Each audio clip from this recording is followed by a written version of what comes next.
In 2 months' time, probably we're heading for elections. And by the looks of it, we're likely to have 3 main candidates. That is the current president of SANU-PF, President Nangagwa, and the Triple C president, Chamisa, as well as Mudzuri from your party. So with how you see it now, and we have those 3 main candidates, are you even going to vote for a president? And if you have 2, which one would you select of those 3? Even not voting is voting, isn't it? Not voting for anyone is voting, so why should I disclose? Even not voting is, and the race is not yet over. Even the date for elections has it been determined? Not really, but so, it's likely to be very soon. It should have been 3 months ends today to 26 August. I don't know what is happening. But it also shows a lack of discipline somewhere. Because if they say the election must be on the 26th, it must be proclaimed 30, 3 months before, so that people prepare. So I hope they do it today, so that people go for elections. But there are other characters who might come for elections. We don't know. And still the limelight from these top 3. They are not top. Who says they are top? You are assessing them as top on what basis? If we are to look at, say, from last year's by-elections, that may give an indication as to which parties are dominant. Yes, that's why I say an election is over until it's over. It's not over until it's over. You can get surprises. But then, if they're at the top, you can tell me who wins yourself. I don't need to judge them. They've got the electorate to bear with. And the people are as good as the people they elect. And I can tell you that the way the economy is going, I don't know if people think they will change the economy. I don't know how it's campaigning. Are they going to change the economy just because they've gone to an election? Look at how the runaway inflation that we have. They should control it, not to wait for tomorrow. So I expect that to happen. In the opposition, who has given his policy? None. I'll confirm that. So if they have not, maybe they will bring something that will surprise us. But if they have not been talking to the people all this time on their policies, where are we headed for? Because we must have policies. This economy is not just come from nowhere. It do not come from just citizens saying we want this done. There must be proper policies that will manage this informal sector, that will manage the value addition process that we talk about, that will manage the stability of the currency. There are so many things that should come up. And you need a team. Not one person can do it. And you need a team of technical experts that believe in their country. And most of them have run away because of the economic hardships. So we need them back. Yes. And we need to talk to each other. But you see, these guys you say they're top, they don't want to talk to anyone. When you talk to them, they think they are more popular than anyone else, as you say, top. But people should learn that it's high time they look for leadership that they can rely on. Not just leadership just because they are protesting against the other and they vote another leader whom they don't even understand their credentials. They must be understood, those credentials. So soon after the elections are conducted, let's just say the MDC, like last year's by-elections, you perform dismally again. Like there was not a single council seat won, there was not a single MP seat won. After that, can the MDC continue to survive as an opposition party, or it's basically curtains closed? Yeah, but don't underrate MDC. It has lots of supporters. I don't know if you ever supported it one day, or your friends who have supported. Ask them. The supporters are there, but they lack leadership. So if MDC was to be revived with a different leader, it can shock you and end up winning. But we have these people who have planted themselves at the top. So we need that leadership which is existing, to change and say we want our party and claim their party back. And if you may go if they don't claim their party back, there is time. We are going to organize it, and we are going to have it, and we are going to have it, and we are going in the trenches, and people will believe in it because they already believe in it. and they'll make sure MDC wins. Not necessarily this election, but there are always ups and downs. This is our lowest. And once we stop this nonsense, the Dougie nonsense, you see the party will build and will go somewhere. Right. If he were to resign today, you will see a difference in MDC. Activity will grow. I want to refer back to your tenure as the mayor of Harare, and also looking at the fact that since the year 2000, your party has been in control of the major local authorities within the urban areas. Do you think the opposition has performed well to a point where people can have confidence in your ability to actually run the entire country, judging by the performance of your councils at the moment and when you were the mayor? Sometimes I'm ashamed. You know, it's not easy to criticize yourself, but I think we have failed in a lot of ways, the citizens of Harare in particular, and maybe countrywide. I don't want to attack anyone because we are supposed to be a team, but when the team failed, you couldn't help these people. When teamwork fails, everything fails. So a lot has happened, and there is not much service delivery in the city, in the cities as a whole. And people are just complaining. Yes, the economy is bad, but you must do something. We must do something. I don't want to attack anyone, but it's unfortunate that we continue to do protest voting. And there are some really corrupt councillors. They are known, but no one is doing anything about it. Because I want to again to refer to your to the time you were mayor of Harare. I was a young boy then, but I remember people actually were very happy with your performance as the mayor of Harare. It seemed when you got there, things sort of changed. The roads began to be fixed, and things changed. I can attest to that, even being a journalist. So your performance versus the rest of people that have come up until this moment, again, do they give confidence to the voters that these people can run the entire economy? That's why I say it's unfortunate, because some of them, they call me an American politician, because I want the truth, nothing but the truth, and I want civil service, subservient service, and compliance to the rules of the city. Most of these councillors whom I have supervised, some of them believe it's their time to make money, and it's not proper to get there to make money. It's proper that you get there to save the community. So it's unfortunate that people don't assess their councillors, they don't assess their MPs, and we must assess them. Let's not leave it to blame everyone. Everyone must be assessed on their own performance. And when you say you saw me as mayor, I'm happy at least I have something to show for my presence in that 1 year, 14 months I was in council. But then everyone must show why they've been somewhere. And they have something to show why I've been an MDC Organizing Secretary. Because we won the election. So where I have done well, I think I deserve the flowers, absolutely. The flowers. Where I failed, I deserve to be told, you have failed. Correct here and there. And this is what we should learn, to correct the leadership. But there's no one who corrects this leadership. We leave them and praise them when they fail.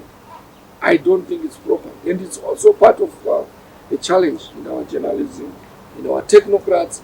I know a technocrat might lose their job, but it's time to tell our politicians to do the right thing. Because institutions like governance, they need to be strengthened by the technocrats we employ. They should be able to tell your boss that this is not right. This is right. Can you do this? Yes, politics will come in, but you try to correct them.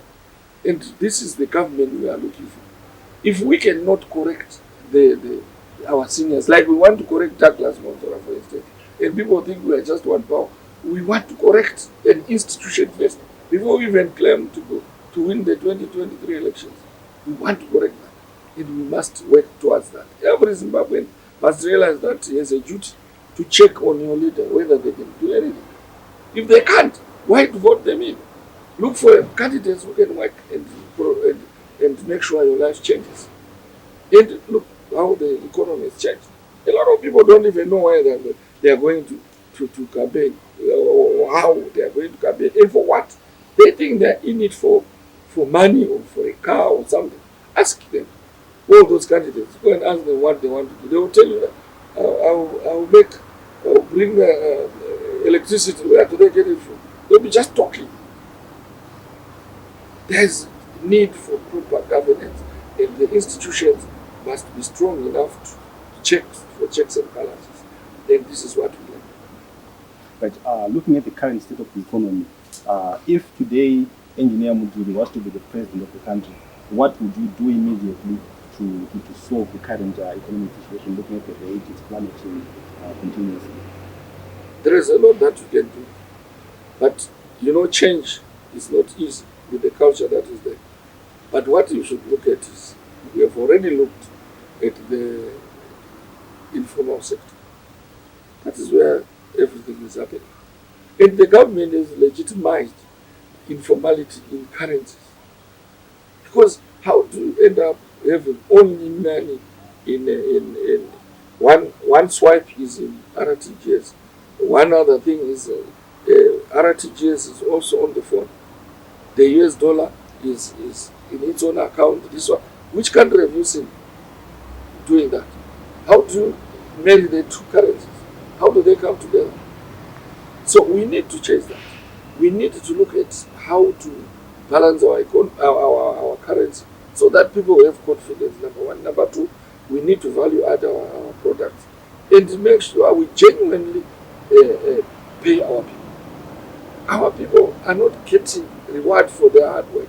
Then they end up going to buy elsewhere. You do all the work, you sweat, you do everything, but your product is not sold. Then we need to produce. Without production, we go nowhere. I don't see the institutions doing basic research to ensure that we produce. When we inherited Smith's government here, he had that agricultural research center here near the president's house. There was one in Marondera. They were doing a lot. I don't know if they are still working because there's nothing coming out of there. We had people who were working in rural areas to help agriculture. It's still our back. With our weather and everything, we can do a lot. We don't need to make people toil when we can buy gadgets that can do that. As the mayor of Harare, it seemed when you got there, things sort of changed. The roads began to be fixed, and things changed. I can attest to that, even being a journalist. So your performance versus the rest of people that have come up until this moment, again, do they give confidence to the voters that these people can run the entire economy? That's why I say it's unfortunate, because some of them, they call me an American politician, because I want the truth, nothing but the truth, and I want civil service, subservient service, and compliance to the rules of the city. Most of these councillors whom I supervise, some of them believe it's their time to make money. And it's not proper to get there to make money. It's proper that you get there to serve the community. So it's unfortunate that people don't assess their councillors, they don't assess their MPs, and we must assess them. Let's not leave it to blame everyone. Everyone must be assessed on their own performance. And when you say you saw me as mayor, I'm happy at least I have something to show for my presence in that 1 year, 14 months I was in council. But then everyone must show why they've been summoned. And they have something to show why I've been an MDC Organizing Secretary. Because we won the election. So where I have done well, I think I deserve the flowers, absolutely. The flowers. Where I failed, I deserve to be told, you have failed. Correct here and there. And this is what we should learn, to correct the leadership. But there's no one who corrects this leadership. We leave them and praise them when they fail. I don't think it's proper. And it's also part of a challenge in our journalism, in our technocrats. I know a technocrat might lose their job, but it's time to tell our politicians to do the right thing. Because institutions like governments, they need to be strengthened by the technocrats we employ. They should be able to tell your boss that this is not right. This is right. Can you do this? Yes, politics will come in, but you try to correct them. And this is the government we are looking for. If we cannot correct our seniors, like we want to correct Douglas Mudzuri, for instance, and people think we are just one power, we want to correct an institution first before we even claim to win the 2023 elections. We want to correct them, and we must work towards that. Every Zimbabwean must realize that he has a duty to check on your leader whether they can do anything. If they can't, why vote them in? Look for candidates who can work and make sure your life changes. And look how the economy has changed. A lot of people don't even know where they are going to campaign, or how they are going to campaign, and for what. They think they are in it for money or for a car or something. Ask them, all those candidates, go and ask them what they want to do. They will tell you, I'll bring electricity. Where do they get it from? They'll be just talking.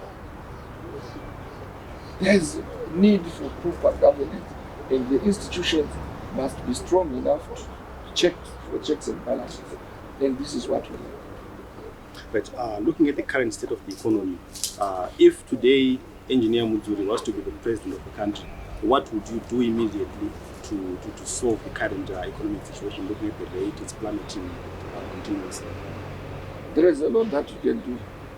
But, change is not easy with the culture that is there. But what you should look at is, we have already looked at the informal sector. That is where everything is happening. And the government has legitimized informality in currencies.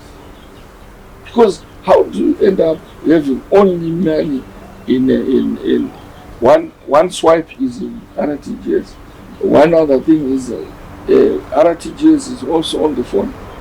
The US dollar is in its own account. This one, which country have you seen doing that? How do you marry the two currencies? How do they come together? So we need to change that. We need to look at how to balance our currency so that people have confidence, number one. Number two, we need to value add our products and make sure we genuinely pay our people. Our people are not getting reward for their hard work. Hence they end up going to buy elsewhere. You do all the work, you sweat, you do everything, but your product is not sold. Then we need to produce. Without production, we go nowhere. I don't see the institutions doing basic research to ensure that we produce. When we inherited Smith's government here, he had that agricultural research center here near the president's house. There was one in Marondera. They were doing a lot. I don't know if they are still working because there's nothing coming out of there. We had people who were working in rural areas to help agriculture. It's still our bed. With our weather and everything, we can do a lot. We don't need to make people toil when we can buy gadgets that can do. We have lithium, we have almost every mineral. We need to make sure that we trade with the people whom we work with, who become our, what we call financial destinations, where we know we can get our money back. It goes out, it comes from. Trade with partners, yes, but it must be a well-studied destination where there is enough, what I would call, the word would be Chombo, for instance. It must be such that we share the economy. We share some similar interests. And our products also must be manufactured to the point where it's good enough for export. Look what we are doing. Are we working on any? Where is the industry right now? It's good. I was at the National Brewery. They can't even produce the basic beverage. You don't get one product today, you get another one tomorrow. Is that serious? Are we serious about our economy? The basic Coke You don't get it. Which country have you seen lacking beverages, for instance? It just needs serious people. And we need also to employ our technocrats so that they also work. They must earn their money. But if there is no one at the top who checks on these people, then we are dead. I want to give a challenge to Zambia that they have no need to look for another mandate. They cannot stop this inflation, especially the runaway inflation. That's why you say in the corner. And we need also the opposition to say, and then we must be able to demonstrate that what do you want to do? There's no way you can just reinvent the wheel and end up with a solution. You must have the processes that will ensure that we have a stable economy and the people have a good livelihood. It's unfortunate people think you can jump certain stages. Yes, you don't need to reinvent the wheel, but you need to make the wheel turn. If you take a broken wheel, it won't move. And considering that the current government came on the backdrop of what we basically call a coup, in your frank opinion, let's say there's an opposition win, the CCC or the MDC wins, do you think the current government or perhaps the military will actually accept that result and hand over power? If you're being honest. The military must accept. If anyone wins, yeah, that's the law. They shouldn't be choosing unless they've started something that they should disclose now to say we see this happening, it must stop. You have military intelligence, you have the Central Intelligence Organization. They should have those answers.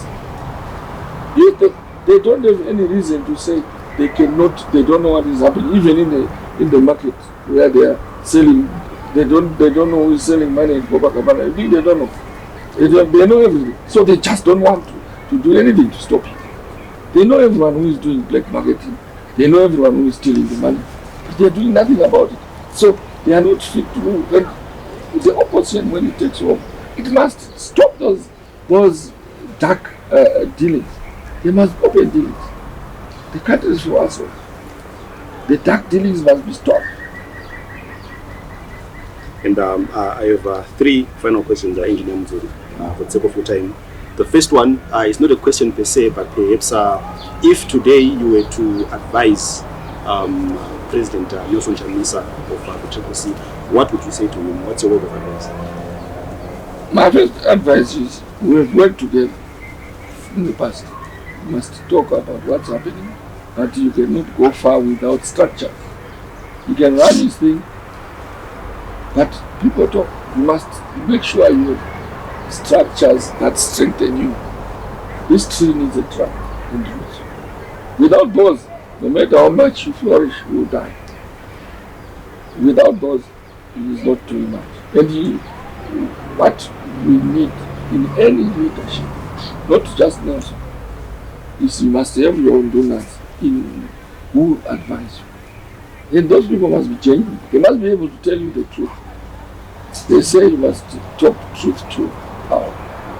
And the power must be able also to converse back to the lower people. And there must be reasonable truthfulness. Here and there, yes, you might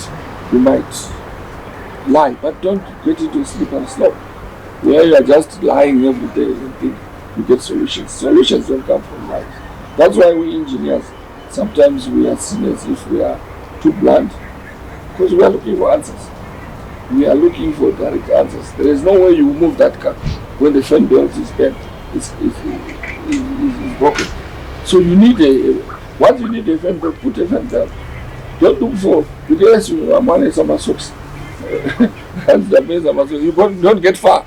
You need the proper fan belt. So what we need here is a serious approach to this economy. We also need a serious approach to this politics where whether the military likes it or not, if someone wins, let them rule. If they can't win, it must be genuinely that they have not won. This tendency of saying you manipulate elections doesn't make you get the real power. It's by force, yes. Once you do it that way, it's as good as raping the whole nation. And if you say rape is not good to a woman, it's also not good to the nation. So let's not help people by forcing them to vote what they don't want. And also allow people to talk to each other. But what the stubbornness is in us leaders. You don't want to talk to each other. When I talk to you, I start telling you that no, I'm more important, you are less important. It doesn't make sense. We must talk and say, what do we want to achieve? Any one of us can lead, but we must have the genuine approach to solving the national issues. Second, your advice to Douglas Mudzuri, your party leader or former I have leader? no advice to him except that he must step down. He must just step down because he has messed up the MDC. Chamisa has moved on his side.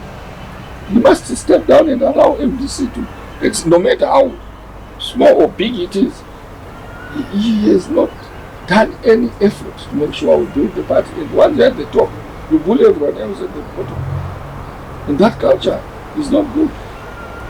For my own advice, step down and allow MDC to do what it can while there's still time for election.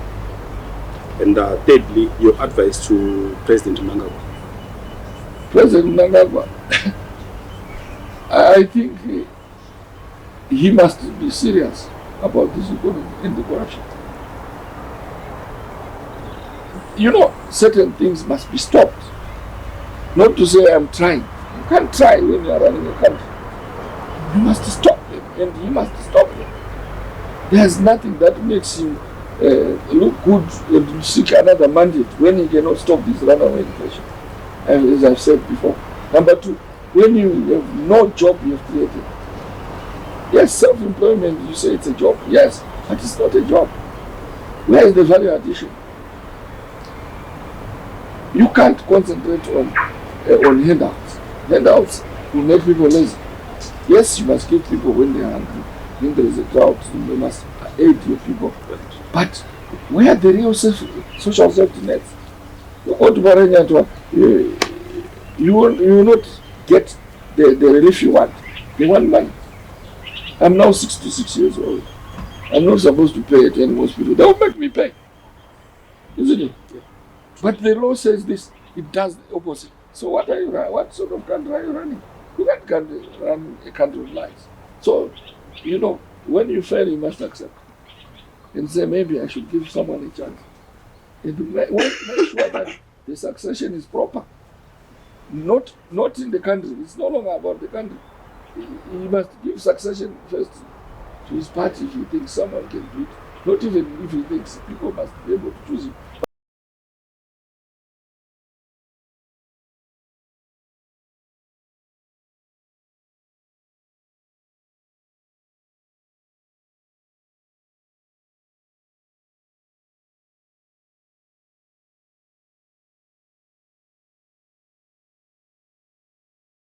You manipulate elections, doesn't make you get the real power. It's by force, yes.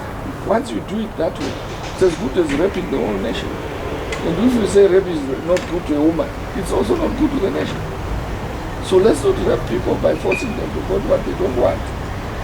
And also allow people to talk to each other. But the stubbornness is in us leaders. You don't want to talk to each other. When I talk to you, I start telling you that no, I'm more important, you are less important. It doesn't make sense. We must talk and say, what do we want to achieve? Any one of us can lead, but we must have the genuine approach to solving the national issues. Second, your advice to Douglas Mudzuri, your party leader or former I have leader? no advice to him except that he must step down. He must just step down because he has messed up the MDC. Chamisa has moved on his side. He must step down and allow MDC to, no matter how small or big it is, he has not done any effort to make sure we build the party. And once you're at the top, you bully everyone else at the bottom. And that culture is not good. For my own advice, step down and allow MDC to do what it can while there's still time for election. And thirdly, your advice to President Mnangagwa. President Mnangagwa, I think he must be serious about this economy and the corruption. certain things must be stopped. Not to say I'm trying. You can't try when you are running a country. You must stop them, and he must stop them. There's nothing that makes him look good and seek another mandate when he cannot stop this runaway inflation, as I've said before. Number two, when you have no job you have created. Yes, self-employment, you say it's a job. Yes, but it's not a job. Where is the value addition? You can't concentrate on handouts. Handouts will make people lazy. Yes, you must give people when they are hungry. When there is a drought, you must aid your people. But where are the real social safety nets? You go to Baranyatwa, you will not get the relief you want. They want money. I'm now 66 years old.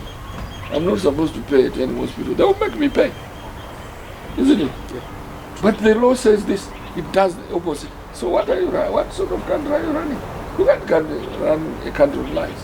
So, when you fail, you must accept. And say, maybe I should give someone a chance. And make sure that the succession is proper. Not in the country. It's no longer about the country. He must give succession first to his party if he thinks someone can do it. Not even if he thinks people must be able to choose him. But now they've chosen him as a leader. He has a mandate. But now his real mandate is to run the country. He must change things in the country. He has another mandate in his party. So to seek another mandate, he must be able to stop what is happening now. People are languishing with poverty. There's no water in Harare. There is no electricity in the country. There is no food. Right now, people are being asked to go and import maize, food stuff in South Africa. You say we have removed the duty. Is that enough? Bring the food. Let people get it. Should people travel to go and import? Create those organizations that bring things into the country and make sure that people get them. People don't want the handouts, they want to work. But where do they work? When the environment is riddled with corruption. Right now, it's a salary. It's worth nothing. At the rate of $3.5 to $4,000 to $1. You remember, if you were there when we started this Senate, Mudzuri came in as Minister of Finance. I asked him a question. The very first day he came when he asked about, when he said he was going to introduce $1 dollar. And I even asked why the Reserve Bank governor didn't resign, because he had said he would resign if it doesn't work. These people are still there. So what is his purpose if he is not correcting them? They even want to become politicians. He's now campaigning in Country Bank. To do what? To mess up this dollar. In less than 4 years, it's 1 to 3.5. It's 1,000 per year. Runaway inflation. Are you accepting? I'm saying my advice to Mnangagwa is, look, you've done your part, correct your things, but people are not ready with just correction. They want to see things happen. If you go back to power, you must do them. But the first thing you must say, can you do it? If you can't, leave someone to do it.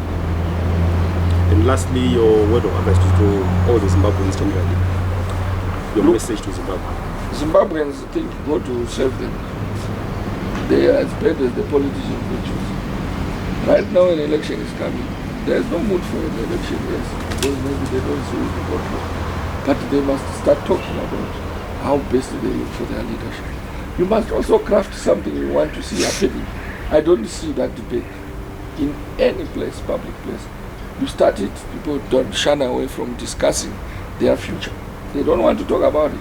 They must talk and even discuss. They say, Chombo wanani, that is not politics. Hitler had so many people. But what did he become? A monster. Mussolini had so many. And the dictators know how to talk. So you must choose your leadership as you want. But don't blame anyone, because we must choose leadership and also talk to it and help it to come to where it should be. So when you think of a leader, go and talk to them and say, do this, and if they don't listen to you, then you know they are not your leaders. You must be able to go to their houses. Talk to them. There must be an open door. I am surprised a lot of opposition leaders get guarded as if they can be shot. I don't know. Maybe it's coming from the president. Who will kill you when you have nothing? Do you have a country to run? Nothing. So who wants to kill you? If they really want to kill you, you think these boys will be able to protect you? Just kill you. So I want to say, all the political leadership must change its attitude. Let's not think lies and falsehoods will bring change to this country. It will be only the truth. And I used to say, if only Zimbabweans could talk to each other the truth politically, socially, and economically for 3 months,